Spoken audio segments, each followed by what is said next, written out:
माया नगरी के नाम से जानी जाने वाली मुंबई में इन दिनों पानी पानी है। समंदर के तट पर बसी मुंबई पूरी तरह समंदर में तब्दील हो गई है।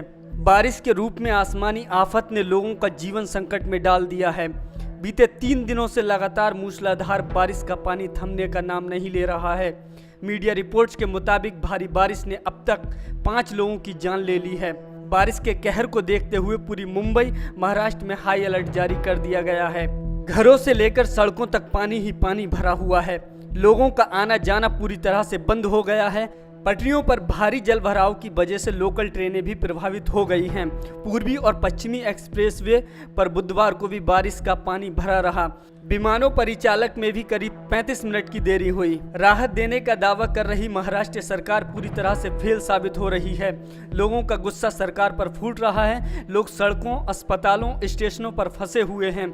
सरकारी इंतजामों का बुरा हाल है। साथ ही ऑटो टैक्सी वालों की मनमानी से लोग बेहद परेशान हैं। कहा जा रहा है कि 1997 के बाद अगस्त में एक ही दिन में मंगलवार को सबसे ज्यादा बारिश हुई। मुंबई में मंगलवार को 298 मिलीमीटर बारिश दर्ज की गई थी। मंगलवार को सुबह 8:30 बजे से लेकर 11:30 बजे तक मूसलाधार बारिश हुई। बारिश के पानी में करंट न दौड़े, इसके लिए कई इलाकों में बिजली काट दी गई है ताकि किसी तरह का हादसा न हो। सायन के सरकारी अस्पताल में बिजली कटने की वजह से ओपीडी प्रभावित हुई है। हालांकि इमरजेंसी वार्ड में काम होता रहा। 12 साल पहले 2005 में आई भारी बारिश का मंजर याद करके सिहरन सी होने लगती है। उस वक्त मुंबई नगर महापालिका ने भरोसा दिलाया था कि अब कभी मुंबई आसमानी आफत का शिकार नहीं होगी, लेकिन नतीजा सबके सामने है।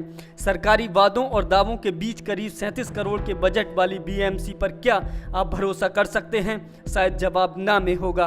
Bureau report, national India news.